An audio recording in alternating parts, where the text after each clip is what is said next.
Hai, salam sejahtera. Selamat pagi kepada anda di luar sana. Anda sedang menonton Malaysia Memilih bersama saya Jija Ahmad dan juga Afizia Azraman. Baik, dalam tempoh 24 jam terakhir, kempen yang bakal menjadi kita lihat sebagai waktu kritikal ni untuk kesemua pihak bersaing dalam PRU ke-15 bagi meraih sokongan pengundi di kesemua 222 kerusi parlimen. Penting untuk kita memahami beberapa, saya kira, kawasan ataupun parlimen yang mungkin anda pergi mengundi pada hari ini. Ini kerana ada tempat yang hotspot ni saya kira persaingannya sangat sengit dan juga menarik. Ya, betul tu. Kami ingin meninjau kerusi-kerusi panas hari ini untuk anda, terutama kerusi yang akan kami sebut ni berkaitan dengan kita nak pergi dahulu kepada kerusi Parlimen Arau yang mana kita pasti sudah lihat pertemuan di antara beberapa pemimpin utama dan kita ingin melihat kerusi Parlimen Arau ini daripada sudut wartawan Astro Awani yang telah pun berada di sana untuk melihat perkembangannya. Abdul Hadi Awang yang telah pun bersedia untuk melihat kepada perkembangan kerusi Parlimen Arau. Hadi, pertama sekali Hadi boleh ceritakan berkaitan dengan kerusi Parlimen Arau ini. Kita ingin melihat kepada beberapa perkara terlebih dahulu, siapa yang bertanding dan sebagainya. Kita ingin melihat kepada Parlimen Arau. Mana tadi? Okey. Datuk Seri Shahidan Kassim yang sebelum ini Barisan Nasional telah pun beralih tiketnya atas Perikatan Nasional pada hari ini. Kemudian kita ada calon Barisan Nasional Rozabil Abdul Rahman. Dan yang ketiganya adalah Fatin Abilina Fazli daripada Pakatan Harapan.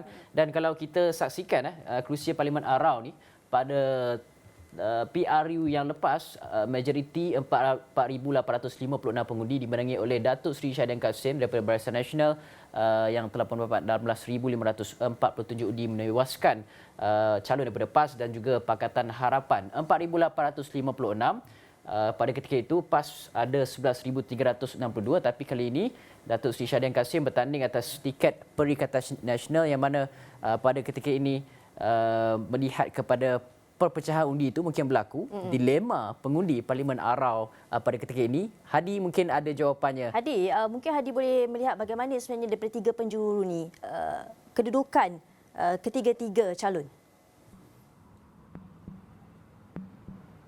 Okey, terima kasih Hafizi dan Gigi di studio. Dan seperti dimaklumkan Hafizi tadi, saingan di Arau melibatkan saingan antara PN Perikatan Nasional, BN Barisan Nasional dan juga PH Pakatan Harapan yang mana ketiga-tiga mempunyai calon daripada latar belakang yang agak berbeza. Datuk Seri Shahidan Kassim penyandang kursi berkenaan. Namun sebelum ini beliau menang atas tiket Barisan Nasional, tapi kali ini bertanding atas tiket Perikatan Nasional. Bekas anak buah Datuk Seri Shahidan semasa politik ketika beliau memegang jawatan sebagai Menteri Besar iaitu Datuk Rozabil Abdul Rahman menjadi lawannya di pihak Barisan Nasional dan juga seorang calon wanita muda daripada Parti Keadilan Rakyat yang bertanding atas tiket Pakatan Harapan iaitu Fatin Amelina, dan menyebut mengenai penerimaan sudah pastinya sentimen penduduk di kawasan itu. Saya pecahkan kepada beberapa sentimen. Pertama adalah sentimen dari kalangan Perikatan Nasional itu sendiri, penyokong PAS dan juga penyokong Bersatu di Arau itu sendiri. Manakah kerusi ini sebelum ini Hafizi dan Gigi diberikan kepada PAS di dalam Perikatan Nasional, Gabungan Perikatan Nasional.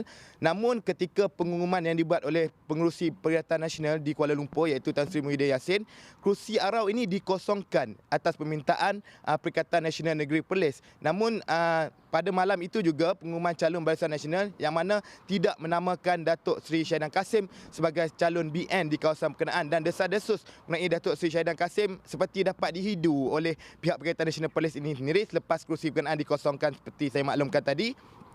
Dan sejak hari itu saya berkampung di Negeri Perlis bagi mendapatkan maklumat siapa calon Perikatan Nasional, dan sah beberapa hari selepas itu Datuk Seri Shahidan Kassim diumumkan sebagai calon Perikatan Nasional. Dan dari pihak PAS sendiri, jika sebelum ini pada PRU yang lepas mereka mendapat 12,000 undi bertanding atas tiket ataupun lambang PAS, kali ini Datuk Seri Shahidan Kassim bertanding atas lambang Perikatan Nasional.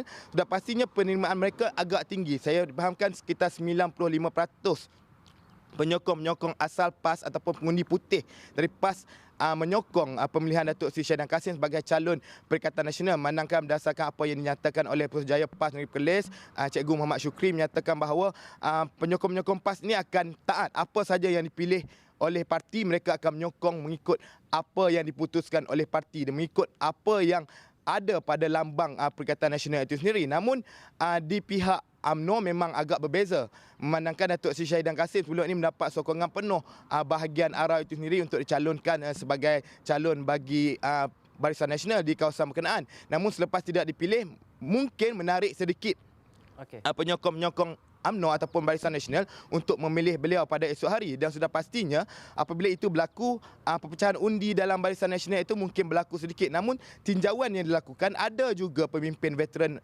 UMNO ataupun Barisan Nasional akan memilih mengikut logo ataupun lambang Barisan Nasional itu sendiri. Namun ada juga dalam kalangan mereka yang mengikut Datuk Seri Syahidan Kasim, terutama dalam kalangan masyarakat Siam di ARAU itu sendiri. Namun selepas semalam, saya ada membuat tinjauan di dua ceramah berbeza, iaitu ceramah Datuk Rozabil dan juga ceramah Datuk Seri Syahidan.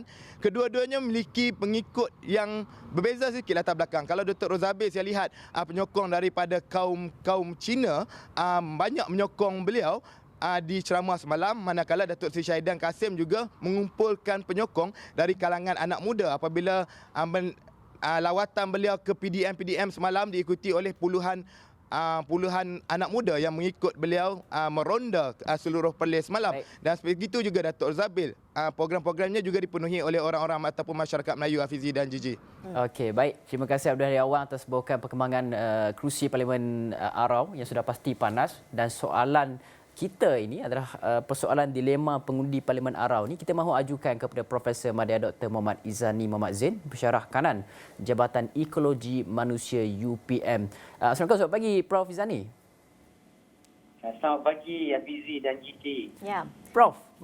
Prof, kalau kita lihat di Parlimen ARAU ni, bagaimana sebenarnya kalau wakil kami di ARAU sana memberi ringkasan sebentar tadi, bagaimana calon-calon menggunakan pendekatan menarik hati pengundi muda dan juga pengundi-pengundi bukan Melayu. Bagaimana kita melihat sekarang pecotan terakhir oleh ketiga-tiga calon, tiga penjuru ini dalam menarik ataupun saya kira mengikatlah hati pengundi di ARAU sana dengan kedudukan Syahidan tu saya kira memang kuat. Tapi kali ini bertanding pada tiket PN itu, Prof. Dan persoalannya Prof, calon memilih calon ataupun memilih parti? Ya, ini satu-satu persoalan yang sangat menarik kerana di ARAU kita ada calon yang sangat berpengalaman iaitu Datuk Seri Syahidan Kasim. Beliau juga adalah bekas menteri besar dan juga pernah menjadi menteri di kerajaan pusat. Saya kira apabila Datuk Seri Syahidan bertanding di atas tiket Perikatan Nasional, ia memberi satu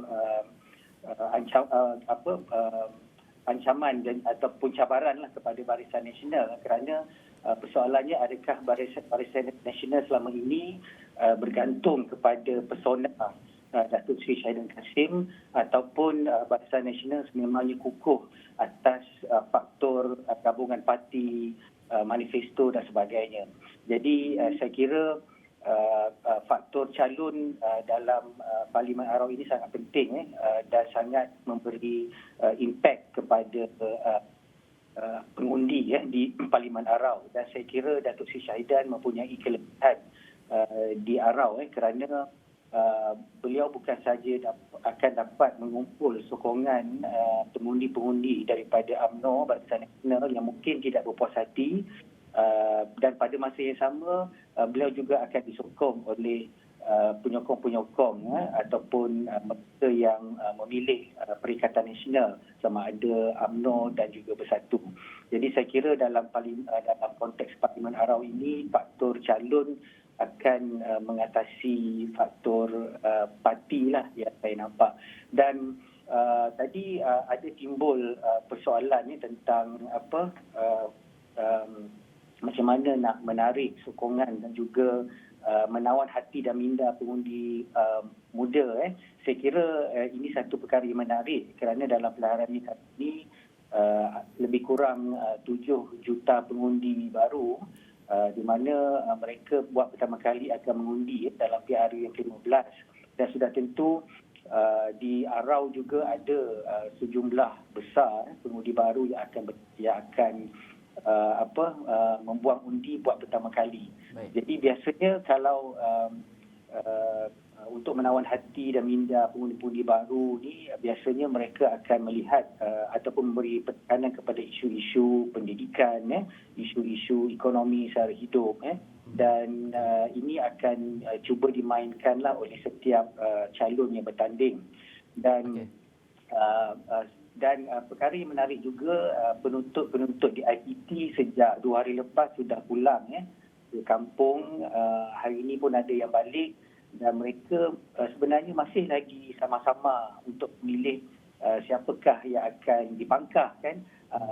Sebahagian besar mereka tidak lagi mengenali calon-calon yang bertanding di kawasan masing-masing. Jadi saya kira dengan kepulangan penuntut-penuntut IPT khususnya dalam konteks pengundi muda, calon-calon perlu lebih agresif memperkenalkan diri walaupun tempoh kempen kurang daripada 24 jam. Saya kira pecutan terakhir ini perlu dibuatlah kerana rata mereka bukan saja tidak mengetahui, tidak memahami secara jelas apakah manifesto dan juga hala tuju gabungan parti, tetapi mereka tidak sama-sama dalam calon yang bertanding. Prof, kita juga ingin melihat kepada satu lagi kerusi panas, Prof. Ya. Dari Perlis kita nak beralih ke kerusi tumpuan di Simpang Renggam di Johor sana. Kita memilih kerusi ini kerana ada pertembungan yang sangat menarik. Saya kira kedua-dua bekas menteri bertanding di sini. Hasni Mohamad daripada BN akan bertemu dengan Muhammad Fazrul Kamat PN, Mazli Malik daripada PH Pakatan Harapan dan juga Kamal Kusmin. Kali pertama bertanding untuk mewakili Pejuang di sini Simpang Renggam ini. Bagaimana sebenarnya kalau kita lihat persoalannya, kerana kalau kita tengok daripada keputusan PRU ke-14, Mazli Malik mendapat majoriti 3,475 mengalahkan BN dan juga PAS.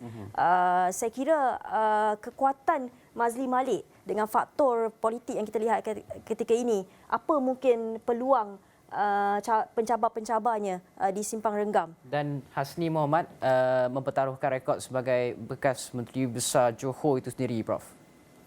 Ya, untuk Simpang Renggam ni saya nampak walaupun ada 4 penjuru di sini, persaingan sengit yang saya nampak antara calon Barisan Nasional Datuk Hasni dan juga calon daripada Pakatan Harapan Dr. Mazli.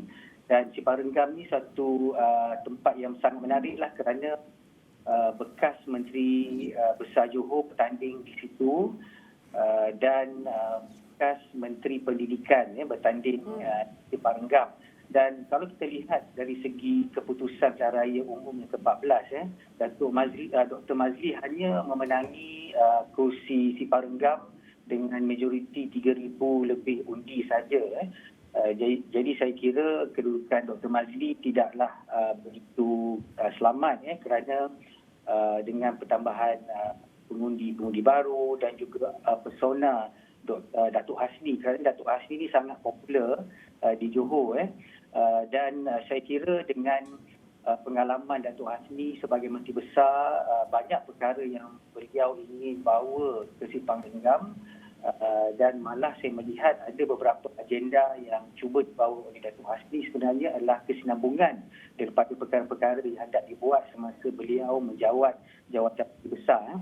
Dan dari segi dan saya lihat macam seperti Dr. Mazli, walaupun beliau pernah selama ini dilantik sebagai Menteri Pendidikan, tetapi beliau hanya memegang tersebut kira-kira 20 bulan saja.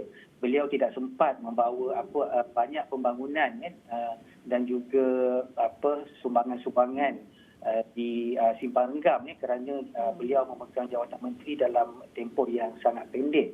Jadi malah kalau kita melihat kenyataan Dr. Mazli, beliau banyak buat beberapa perubahan lah dari segi pendidikan, nak menekankan soal-soal pendidikan yang memang menjadi minat beliau. Jadi dan saya nampak di sini Datuk Hasni juga ada kelebihan sedikit kerana dalam Parlimen Simpang Renggam Dewan Undangan Negeri Macap dipegang oleh Menteri Besar iaitu Datuk On Hafiz. Jadi salah satu Dewan Undangan Negeri di Johor itu adalah kursi yang dimenangi oleh Datuk On Hafiz, iaitu Menteri Besar Johor sekarang. Saya kira dengan pengaruh dan juga impak Menteri Besar sekarang dan pengalaman dan aura Menteri Besar yang lama iaitu Datuk Hasni, calon BN ini boleh memberi tentangan yang sengitlah kepada penyandang iaitu Dr. Mazli. Okey, baik. Terima kasih Profesor Madya Dr. Muhammad Izzani Muhammad Zain, Pensyarah Kanan Jabatan Ekologi Manusia UPM Perkongsian berkaitan dengan 2 kerusi panas iaitu Parlimen Arau dan juga Parlimen Simpang Renggam itu sendiri.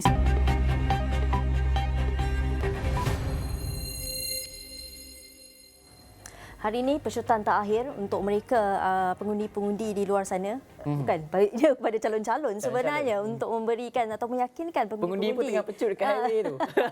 di luar sana. Pastinya kami di Malaysia Memilih pada jam ini, kita nak bawa analisis, mungkin ini analisis awal kepada kerusi-kerusi panas di sini. Beralih kepada kerusi panas di Sungai Buloh. Kita tahu 7 penjuru di sini, antara kerusi yang disebut-sebut Sungai Buloh ni menarik perhatian apabila Barisan Nasional mempertaruhkan heavyweight-nya Khairy Jamaluddin melawan penyandangnya sebelum ini adalah Siva Rasa, kemudian akan dicabar oleh Ramanan Ramakrishnan daripada Pakatan Harapan itu sendiri. Tapi kita jangan lupa sebenarnya Fizi, di Sungai Buloh ni ada lagi saya kira calon-calon yang boleh memberi tentangan hebat kepada Khairy Jamaluddin itu sendiri. Syed Razak Al-Saghof misalnya daripada Bebas, walaupun beliau dari parti Bebas tapi beliau sangat dikenali oleh rakyat tempatan dengan motonya dan manifestonya pada awal pemilihan ataupun penamaan calon itu sendiri. Syed Razak Al-Saghof hadir dengan boot kuning menandakan sebagai metafora untuk siap sedia membantu mangsa banjir, dan juga daripada Ramanan daripada PH sendiri merupakan, saya kira Sungai Buloh merupakan kubu kuat PH itu kan. Ya, betul tu. Dan Ramanan ini juga adalah bekas bendahari MIC kalau tak salah saya. Kalau saya salah, Prof Siva boleh tolong betulkan. Tapi kita nak pergi kepada Prof Siva Murugan Pandian, Pengasas Sekuriti USM yang telah pun bersedia bersama dengan kami. Prof, kita juga ingin melihat kepada PRU lepas 26,634. Angka ini yang perlu diatasi oleh calon yang sememangnya popular pada ketika ini, YB Khairy Jamaluddin, untuk menewaskan Ramanan. 2 inilah yang paling utama sekali perlu kita lihat. Jadi Prof, calon yang popular hadir bawa naratif bahawa beliau mahu mengemudi UMNO, Barisan Nasional, dan mahu menjadi Perdana Menteri 5 ataupun 10 tahun lagi. Bagaimana sebenarnya impak kesan kepada sentimen pengundi-pengundi Sungai Buloh pada ketika ini?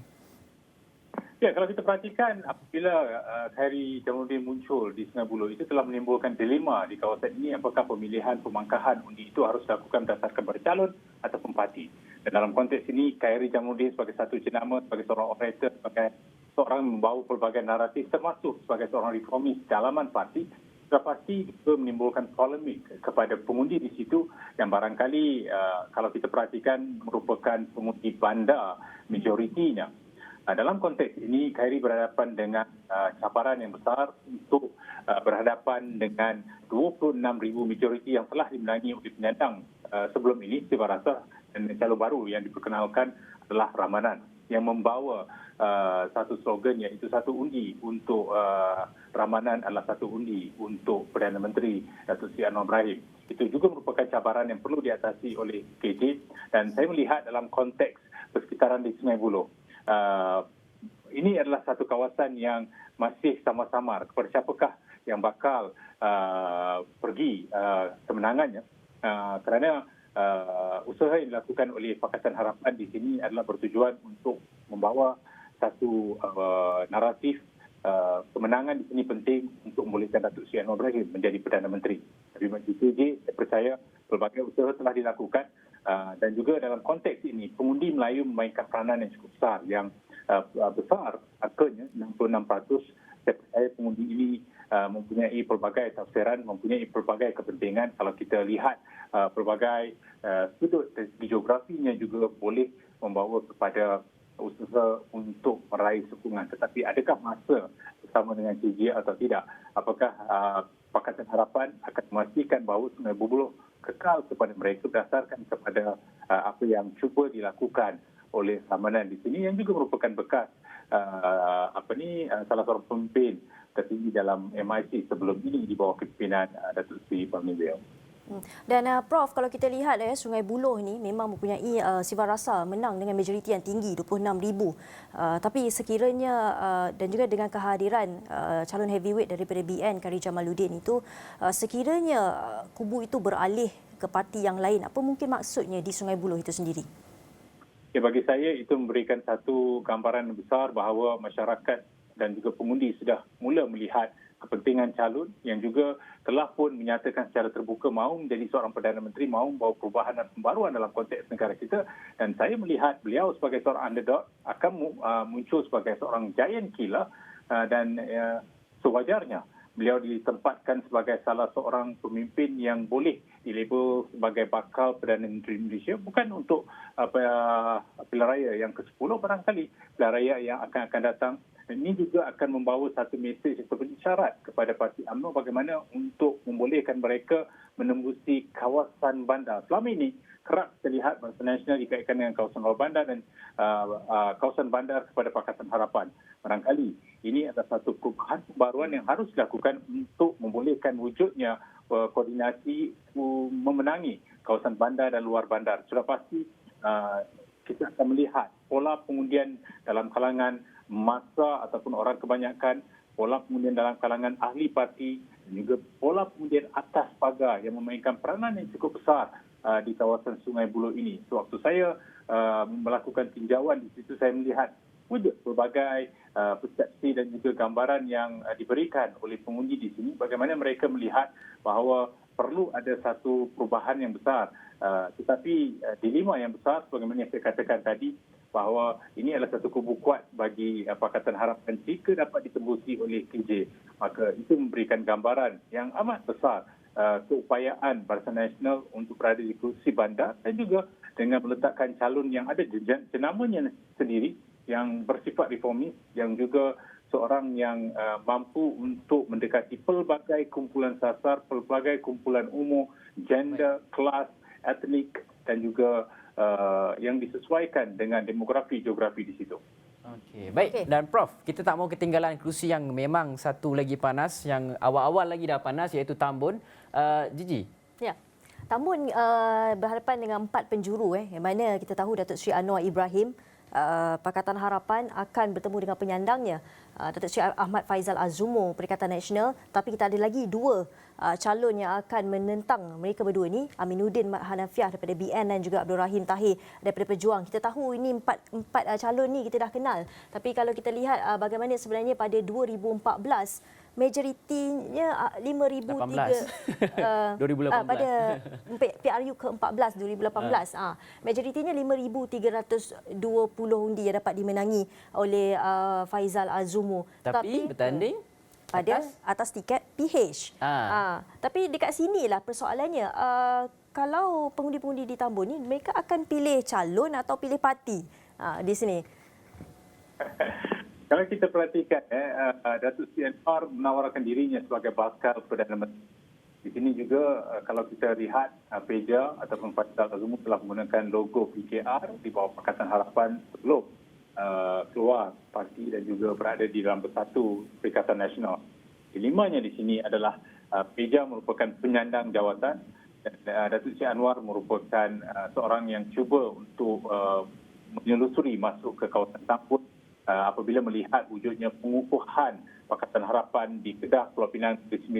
Ini merupakan antara negeri yang mahu seterusnya direbut oleh Pakatan Harapan. Bagi saya di sini kita melihat pola pengundian dalam kalangan yang Melayu dan juga bukan Melayu boleh menjadi penentu, apatah lagi Pakatan Harapan dikatakan sudah memiliki sokongan bukan Melayu dan sebagai bakal Perdana Menteri, saya percaya beliau memerlukan sokongan yang besar dalam kalangan pengundi Melayu. Mampukah beliau mendapatkan sokongan tersebut walaupun menjadi pilihan di kawasan ini? Peja merupakan seorang yang sudah melakukan perkhidmatan di sini, seorang yang dianggap lokal di sini dan juga sudah pasti soal parti melebihi calon kalau kita lihat di Tambun. Dan Prof, ringkas saja, siapa yang lebih terkesan jika kalah? Sebab dua-dua ni adalah pemimpin-pemimpin utama parti-parti politik. Ya, sudah pastilah Datuk Seri Anwar Ibrahim kalau kalah itu akan memberikan satu kejutan yang besar kerana beliau sudah memuar-warkan dirinya sebagai bakal Perdana Menteri. Beliau juga sudah memberikan pelbagai naratif kepada pengundi.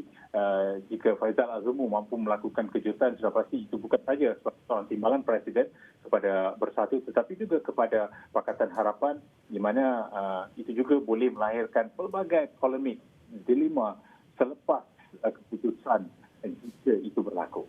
Baik, terima kasih Profesor Dr. Siva Murugan Pandian, Pengarah Politik USM. Terbanyak bincangkan berkaitan dengan kerusi Parlimen Tamu dan juga Sungai Buloh tadi.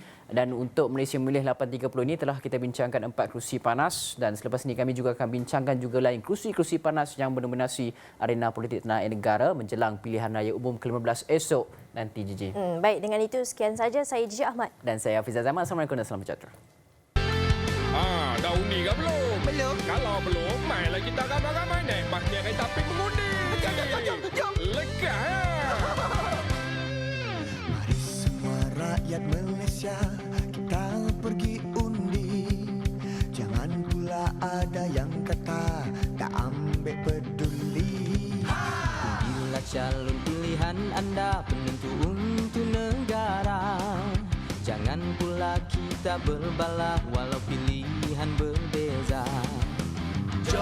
Jom pergi undi ramai-ramai semua sekali. Jangan lupa daftar undi, tunjuk IC kalau tak ada takut nanti engkau rugi.